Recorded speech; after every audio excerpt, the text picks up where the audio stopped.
Elite Facts presents 10 children straight from a horror movie. 10.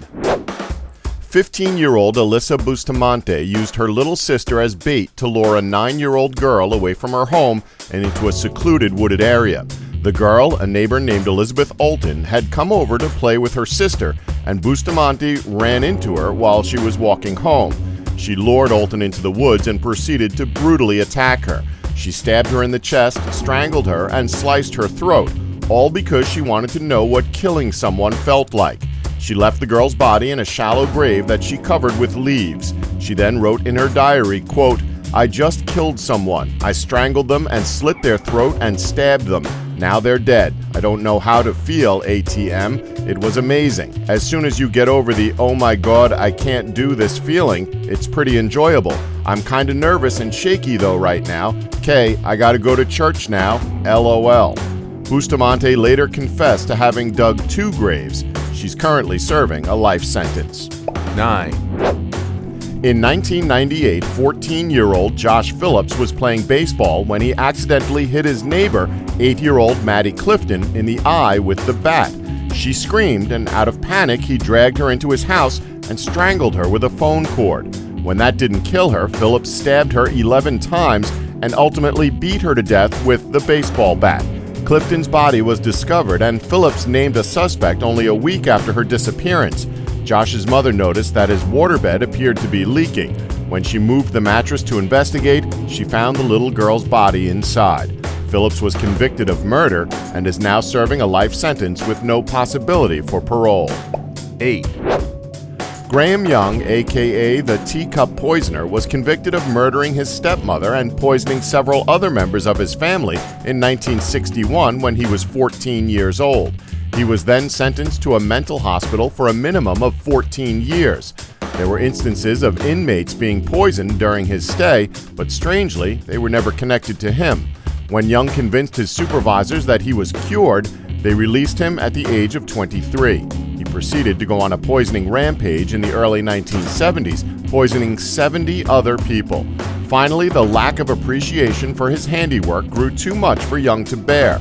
He suggested that investigators look into thallium poisoning, and only then did police uncover his criminal past and later his detailed diary. Young was convicted of 2 counts of murder, 2 counts of attempted murder, and 2 counts of administering poison. He received 4 life sentences and died in prison. 7.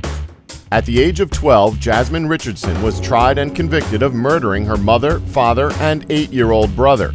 Her parents had recently forbid her from seeing her 23-year-old boyfriend, Jeremy Steinke, so the couple hatched a plan. In 2006, the boyfriend, who told friends he was a 300-year-old werewolf, came over to her house, and the two of them murdered her family together.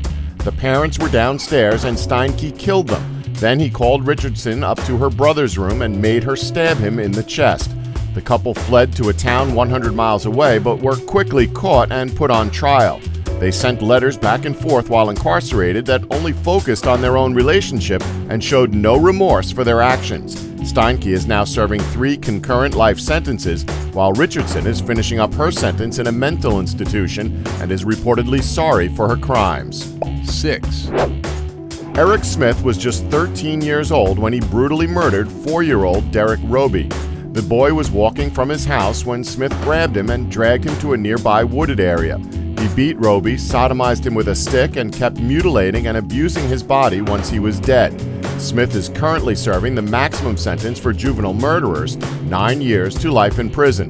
He's been denied parole 7 times since 2002. 5. In 1993, John Venabeles and Robert Thompson saw 3-year-old James Bulger walking with his mother in the mall, and they grabbed him and led him away. They then beat him, threw bricks at him, piled stones on his head, and sexually violated him with batteries. Once he was finally dead, they left his body on a set of train tracks to be cut in half. The poor boy had so many injuries that it could not be determined which was the actual cause of his death. Venables and Thompson were only 10 years old at the time. 4. In 1996, 15-year-old Barry Dale Lukitis walked into his algebra classroom dressed like a Wild West gunslinger. He was armed to the teeth and opened fire on his classmates. He killed 2 students and his algebra teacher, saying in the panic, "This sure beats the hell out of algebra, doesn't it?" Lukitis also planned to take one of the students hostage and to use him to get out of the school. Instead, a gym teacher heard the gunshots and offered to be the hostage when he stumbled upon the scene. The teacher then wrestled the gun from Lukitis' hands and subdued him until police arrived. Lukitis is currently serving 2 life sentences with an additional 205 years on top of that.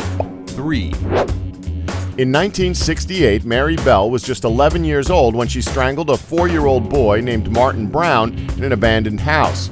A short time later, she and a 13-year-old friend broke into an orphanage and smashed the place up. They left notes that claimed responsibility for Brown's murder, but the police just assumed that it was a prank. That July, the pair kidnapped and murdered 3-year-old Brian Howe and left his body on a nearby wasteland, but not before Mary mutilated him and carved an M into his stomach. She was only convicted on 2 counts of manslaughter, both because of her young age and her psychiatric evaluation, in which she showed all the common signs of being a psychopath. She was set free at the age of 23. 2, Jane Ferreira went into her backyard to check on her 17-month-old son, Lorenzo. When she found him, he was covered in blood with a snake struggling to get free from his mouth. Terrified, she grabbed the toddler and rushed him to the hospital. But when doctors examined him, they found no injuries and no signs of poisoning. Apparently, Lorenzo had found the snake, bitten it, and killed it, all before it could hurt him. But the snake turned out to be a jararaca, which is an Amazonian viper that happens to be one of the most venomous snakes in the Americas. 1, 3 first graders from Winterberry Charter School were questioned after teachers discovered their plan to poison a fellow student. The kids decided to put packets of silica gel into another student's lunch. They believed that the silica gel was poison because it says "do not consume" on the packages. Lucky for their classmate, another student overheard the plan and told a teacher. Oh, and the silica gel, it's not actually toxic. Don't forget to like us and subscribe for more Elite Facts.